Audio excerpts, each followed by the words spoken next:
Halo semuanya, setelah sebelumnya kita membahas tahap perencanaan, pada video kali ini akan menjelaskan mengenai tahap persiapan dalam mengembangkan media presentasi yang efektif. Selamat belajar!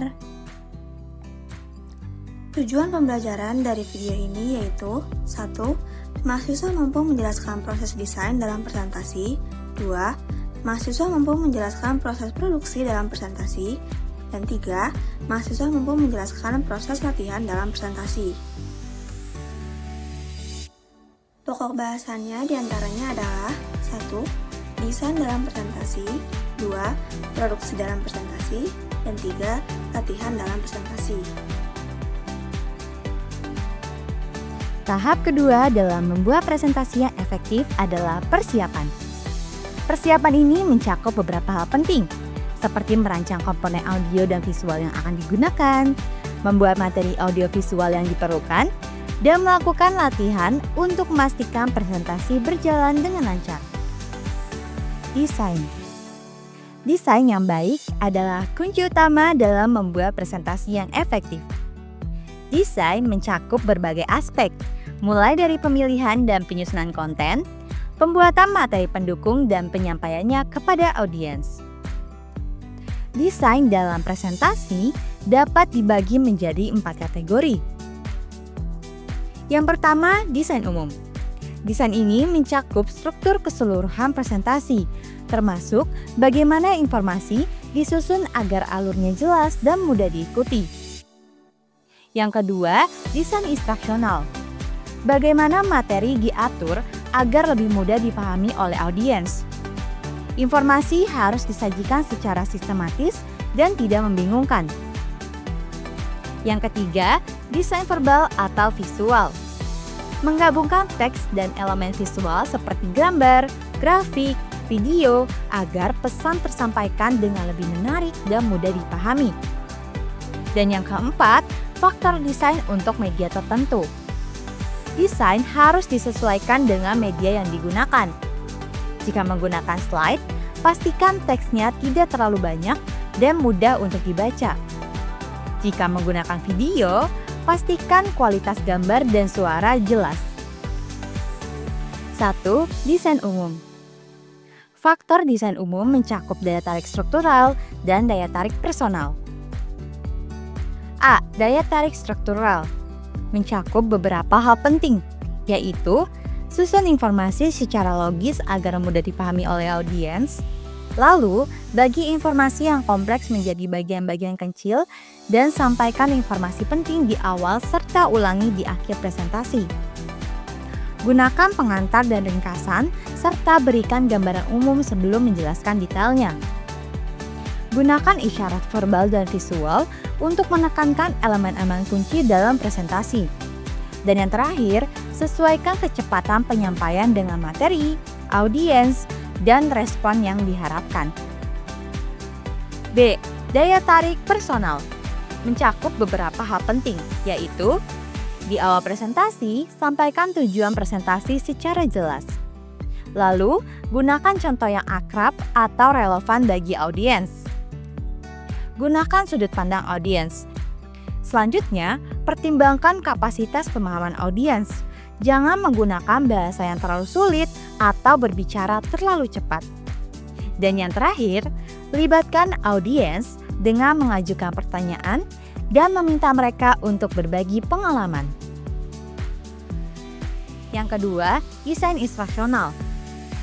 Faktor desain instruksional mencakup perhatian, persepsi, daya ingat, dan pembelajaran konsep. A. Perhatian yang mencakup beberapa hal penting, seperti variasikan tempo, kecepatan, dan volume saat berbicara. Selanjutnya, materi yang jelas dan bermakna lebih mudah untuk menarik perhatian audiens. Dan yang terakhir, sesuaikan tingkat kompleksitas materi harus seimbang. Materi yang terlalu sederhana atau terlalu rumit cenderung kurang menarik dibandingkan dengan materi yang memiliki tingkat kesulitan sedang. B. Persepsi mencakup beberapa hal penting, yaitu persepsi bersifat terstruktur, Sehingga susun materi dengan cara yang mudah dipahami oleh audiens dan sesuai dengan topik yang dibahas. Selanjutnya, gunakan petunjuk yang jelas seperti kata-kata yang diucapkan, panah, angka, atau simbol lain untuk membantu audiens fokus pada hal-hal penting. Persepsi bersifat selektif. Artinya, tampilkan hanya informasi yang benar-benar relevan dan hindari menggunakan terlalu banyak informasi sekaligus. Lalu, gunakan bantuan visual dan penekanan verbal untuk menyoroti poin-poin utama agar lebih mudah diingat. Selanjutnya, persepsi bersifat relatif. Artinya, apa yang ditampilkan atau didengar sebelumnya bisa mempengaruhi cara audiens untuk menilai sesuatu. Dan yang terakhir, harapan audiens mempengaruhi pemahaman mereka. Gunakan format dan tanda visual seperti judul atau tampilan yang menarik untuk memberi petunjuk mengenai isi materi. C. Daya ingat. Terdapat beberapa hal penting yang perlu diperhatikan, yaitu ingatan akan lebih mudah terbentuk ketika materi yang disampaikan memiliki makna bagi audiens. Selanjutnya, hubungkanlah hal-hal yang belum dikenal dengan hal-hal yang sudah dikenal, juga dapat membantu daya ingat. Lalu, melakukan pengulangan juga berperan penting dalam memperkuat ingatan. Selanjutnya, gunakanlah pengorganisir seperti grafik atau bagan atau kerangka yang dapat membantu memberi struktur yang memudahkan untuk proses mengingat. Dan yang terakhir, gunakan pertanyaan dengan mengarahkan fokus pada hal-hal tertentu. D. Pembelajaran konsep. Mencakup beberapa hal penting, yaitu pembelajaran konsep dapat ditingkatkan dengan memberikan berbagai contoh dan juga non-contoh. Gunakan gambar realistis untuk menunjukkan seperti apa bentuk sebenarnya suatu objek. Kemudian, gunakan gambar yang disederhanakan untuk menjelaskan cara kerja, hubungan antar elemen, atau untuk menghilangkan informasi yang tidak penting. Selanjutnya, sampaikan informasi secara verbal dan visual secara bersamaan, agar daya ingat dan pemahaman konsep akan lebih kuat. Dan yang terakhir, sajikan poin-poin penting dalam bentuk gambar. Jangan sisipkan dalam kalimat panjang. Berikut adalah contohnya. Buatlah seperti pada tabel kanan dan jangan buat seperti pada tabel kiri. Yang ketiga, desain verbal atau visual. A. Verbal. Naskah perlu dirancang agar enak didengar bukan hanya dibaca. Tulisan untuk dibaca cenderung formal, sementara untuk didengar harus lebih santai dan alami. Nah, agar pesan verbal tersampaikan dengan baik, perhatikan beberapa hal berikut. Gunakan kata-kata sederhana dan frasa pendek yang mudah dipahami. Setiap orang bisa saja memiliki pemahaman yang berbeda terhadap satu kata. Jadi, pastikan menjelaskan maksud yang jelas. Lalu, hindari kata-kata yang tidak jelas maknanya atau sulit untuk diucapkan. Gunakan gaya bahasa yang santai dan mengalir seperti percakapan sehari-hari. Gunakan preposisi, konstruksi, atau mengulang kata-kata tertentu untuk mengakhiri kalimat. Kemudian, ciptakan gambaran melalui kata-kata dengan menggunakan contoh nyata dan perumpamaan yang mudah untuk dipahami oleh audiens. Dan yang terakhir, gunakan humor yang relevan dengan isi pesan. B. Visual. Dasar desain visual sama untuk di semua media. Tetapi, tiap media juga punya ciri khasnya. Kunci desain yang efektif adalah sederhana. Ilustrasi sederhana sering lebih kuat daripada gambar realistis. Nah, ketika membuat materi visual yang sebagian besar berisi kata-kata, ikuti panduan ini. Buat satu poin utama saja dalam setiap visual. Kalau perlu, menampilkan banyak info, tampilkan secara bertahap satu persatu. Selanjutnya, gunakan kata kunci bukan kalimat panjang. Dan yang terakhir, batasi jumlah kata maksimal 15-20 kata per visual. C. Keterbacaan. Agar tulisan visual mudah dipahami, perhatikan 4 hal utama, yaitu ukuran huruf, gaya huruf, jarak antar huruf dan kata, serta penggunaan warna. 1. Ukuran huruf. Ukuran adalah faktor yang paling penting. Biasanya, ukuran diukur dalam satuan poin, yaitu dari bagian atas huruf tertinggi, ascender, ke bagian bawah huruf terendah, descender. Biasanya, 1 inci sama dengan 72 poin. Yang kedua, gaya huruf. Gunakanlah gaya huruf yang sederhana dan mudah untuk dibaca. Bisa berupa sans serif tanpa hiasan ujung, misalnya Arial, Helvetica, dan Poppins. Selanjutnya serif, dengan hiasan garis kecil di ujung goresan utama huruf, misalnya Times New Roman dan Georgia. Yang ketiga, jarak antara huruf dan kata. Gunakanlah jarak antar huruf, kata, dan baris. Hindari huruf yang terlalu rapat atau terlalu renggang. Jarak yang baik antar kata dan baris dapat meningkatkan keterbacaan. Berikut adalah contohnya. Buatlah seperti pada tabel kanan dan jangan buat seperti tabel kiri. 4. Penggunaan warna. Penggunaan warna merupakan hal yang bersifat subjektif. Warna yang disukai seseorang bisa sangat berbeda dengan orang lain. Saat memilih warna, penting untuk mempertimbangkan hue atau nama umum warna dan value, tingkat kecerahannya. Berikut adalah beberapa kombinasi warna yang baik untuk slide, transparansi, proyektor, layar televisi, dan monitor komputer. D. Grafik dan diagram. Dalam membuat presentasi, penggunaan berbagai jenis grafik dan diagram bisa sangat berguna untuk memperjelas data. 3 jenis yang paling umum digunakan adalah grafik garis, diagram batang, dan diagram lingkaran. Grafik garis dan diagram batang menunjukkan hubungan antara beberapa faktor, seperti data selama periode waktu tertentu. Grafik ini juga berguna untuk membandingkan 2 set data. Diagram lingkaran, yaitu diagram yang dapat digunakan untuk membandingkan bagian-bagian dari keseluruhan. E. Hubungan verbal dan visual.